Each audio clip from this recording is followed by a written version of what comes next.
الحمد لله رب العالمين غافر الذنب وقابل التوب شديد العقاب ذي الدول لا إله إلا هو إليه المصير.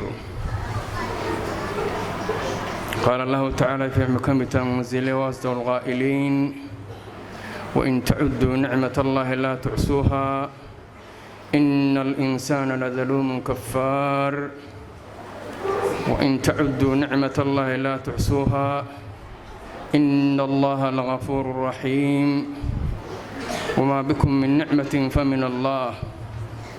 إخوتي في العقيدة إلهي بمهضر إسكاله سبحانه وتعالى نبتقليه نحرس نبي ندوسي سهاءهاتو وحام هذا إسكاله إلهي مسلمين نقال لي الله سبحانه وتعالى إسقوا النمعذا نحسوسنا يوحى أوليه addoommadaydi haddaad isku daydaan inaad tirisaan nicamtaan idin galay ma koobi karaysaan.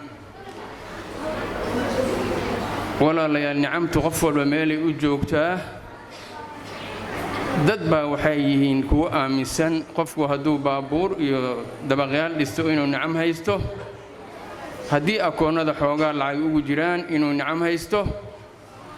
waa nicam ilaahay bixiyo, laakiin nicamta midka weyn baa jirta oo la rabo in la xasiliyo, oo maanta acdaa'ul islaam biayi wasiila ay u adeegsanayaan siday arrintaa u joojin lahaayeen, say nicamtaa u dumin lahaayeen. nicamtaasuna waxaa weeyaan walaalayaal nicmatul islaam waliimaan.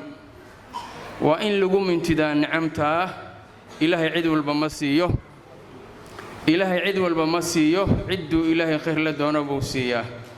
waa nicamtii loo diiday ogaada nabiyullaahi moxamed sala allahu calayh wasalam adeerkii difaaci jiray. nicamtii loo diiday baa lagu siiyey adoon ilaahay weydiisan. waa nicamtii loo diiday khaliiluraxmaan ibraahim aabbihii aazar isagoo le yaa abati yaa abati yaa abati waa loo diiday. adigii annaga waana la siiyey, muslimiin baana laga dhigay innagoon dooran. marka nicamta waa in lagu mintidaa, waa in ilaahay looga mahad celiyaa.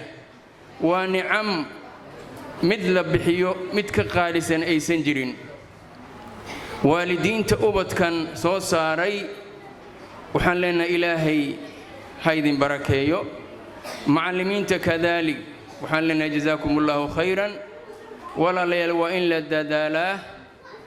safarku waa dheeryahay, sahayduna way gaaban tahay. waalid walba koonkan adigoon lagula tushan baa lagu keenay, adigoon lagula tushan baa lagaa wadi doonaa.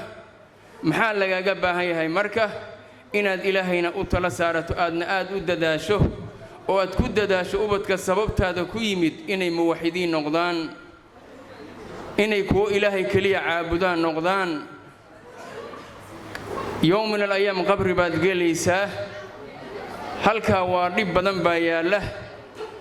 ilaahay weydiiso marka inaad soo saarto ubadkii adoo halkaa ku jira kuu soo ducay lahaa oo dhihi lahaa rabbi ighfir lii waliwaalidayya rabbi irxamhumaa kamaa rabbayaani saqiira. wax kale ha ku mashquulin. irsaaqadda ilaahay baa bixiya, ilaahay baa kafaalo qaaday oo ballan qaaday, laakiin taa ku dadaal. maxaa ilmaha loo dhalaa walaalayaal?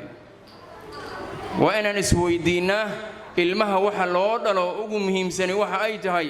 nebi maxamed baa noo sheegay sala allahu calayh wasalam. nebigu waxa uu leeyahay idaa maata alinsaanu inqadaca camaluhu ilaa min alaain.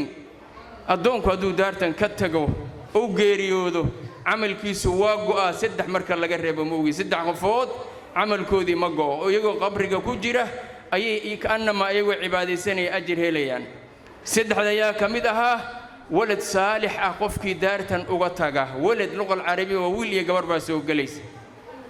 walad saalixoo u soo duceeya qofkii daartan uga taga isagoo qabriga ku jira, waa ka'annamaa isagoo cibaadaysanaya ajir buu helayaa. marka halkaa aan ka fakerno saan uga tegi lahayn ubad muwaxidiin ah oo ilaahay keliya caabudo oon hawadooda raacin. taas aan ilaahay ka barino kuna dadaalno. macallimiinta waxaan u dardaarmayaa jazaakumullaahu khayran. camalkiinnu siduu u hagaago waxaan idiin dardaarmayaa al-ikhlaas.